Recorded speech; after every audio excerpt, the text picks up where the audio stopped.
Chers frères et sœurs, hier en préparant l'homélie, il m'est venu à la tête de commencer l'homélie avec un chant que nous connaissons tous.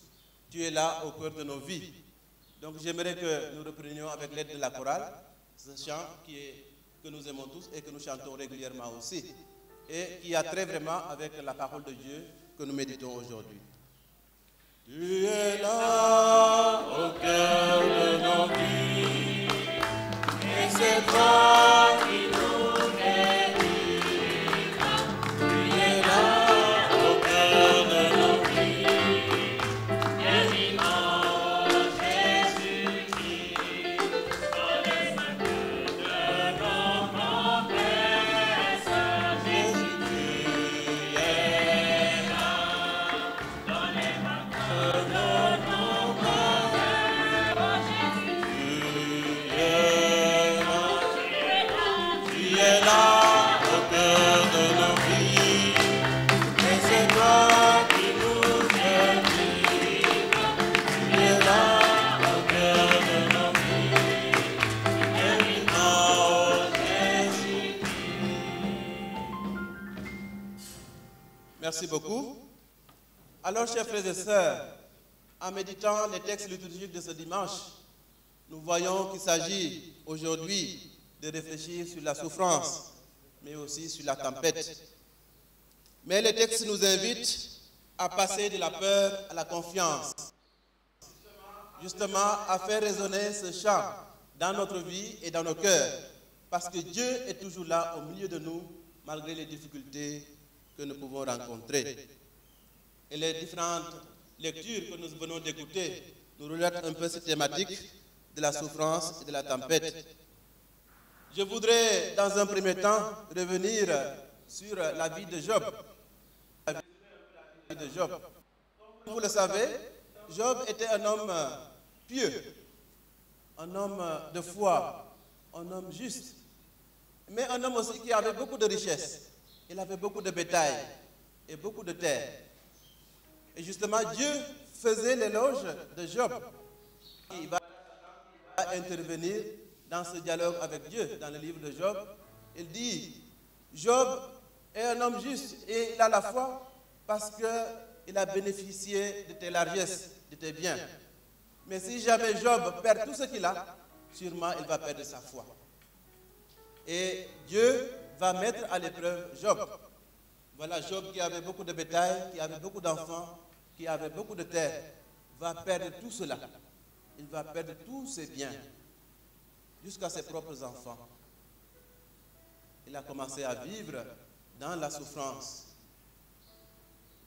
Et c'est dans ce moment de souffrance, véritablement aussi, que des amis sont venus le rencontrer. 3 amis.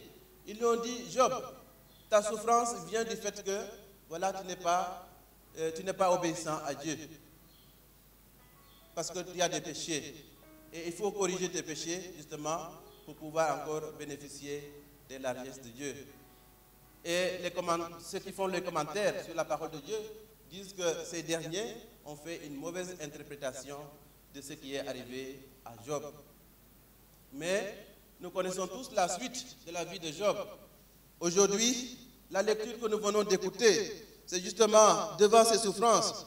Job reproche à Dieu d'être muet devant ses souffrances. Job lance son cri, son appel à Dieu.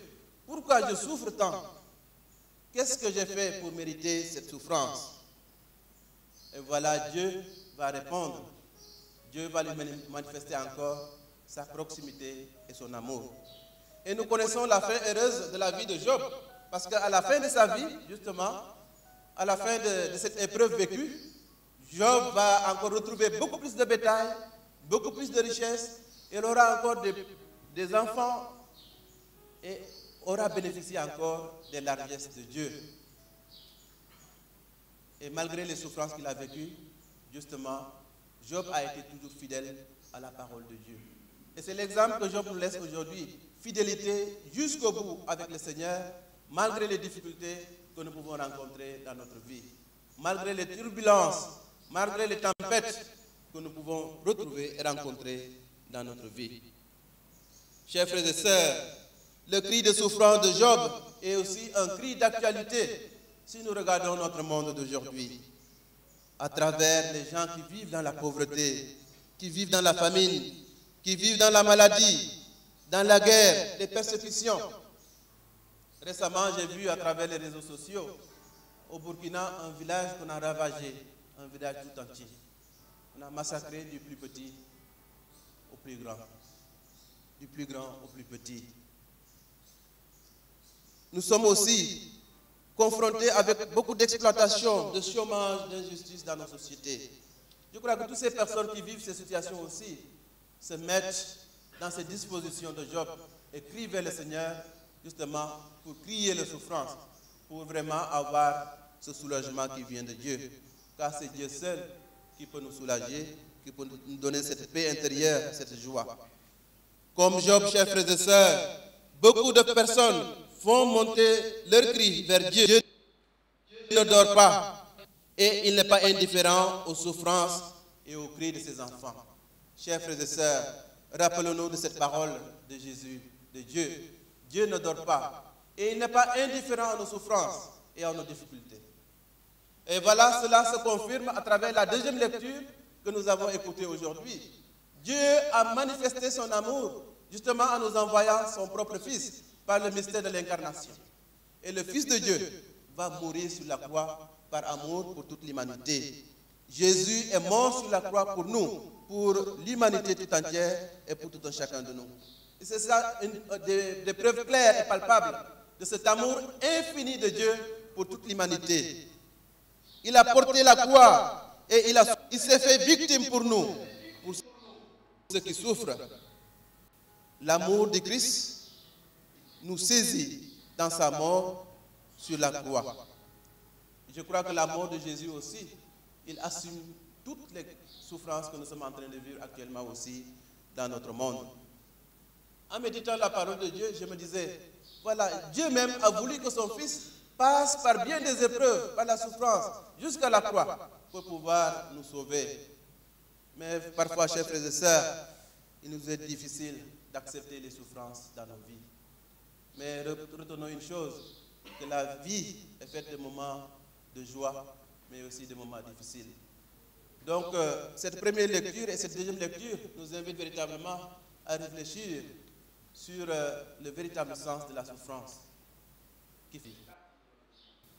Nous devons par conséquent les assumer et mettre notre confiance totale en Dieu. Et l'évangile que nous venons d'écouter aujourd'hui aussi entre dans cette thématique, dans cette même dynamique.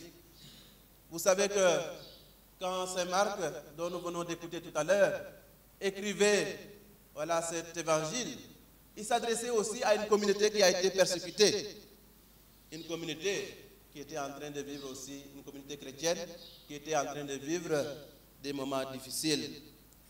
Alors, Marc a voulu faire montre de cette expérience des apôtres avec Jésus sur la barque, justement pour pouvoir montrer comment les apôtres aussi ont souffert, même malgré la présence de Jésus.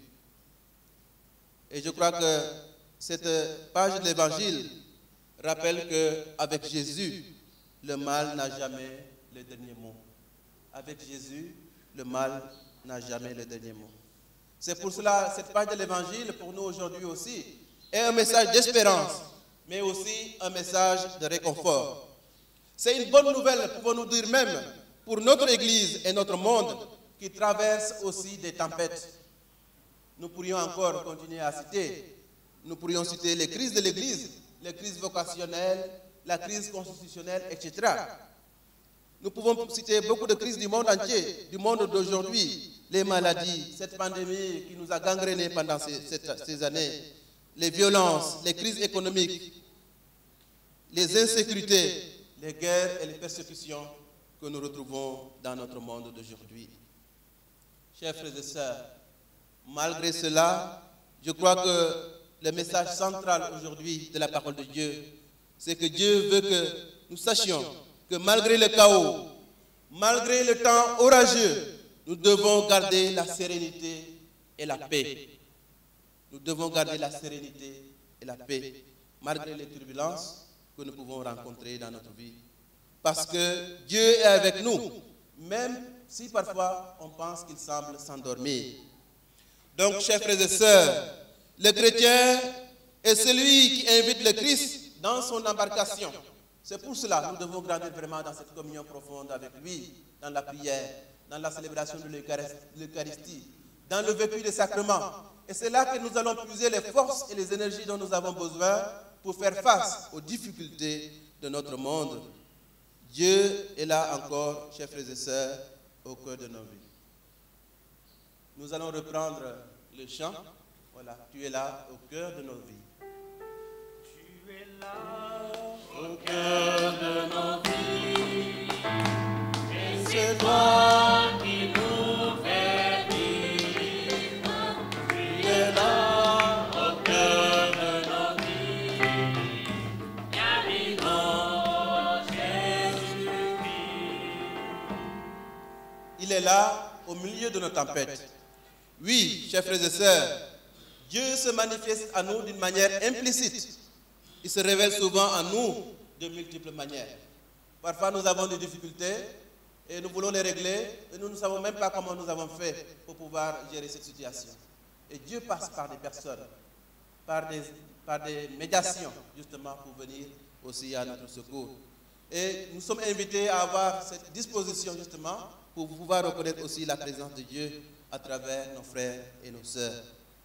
Chers frères et sœurs, ayons confiance en Dieu.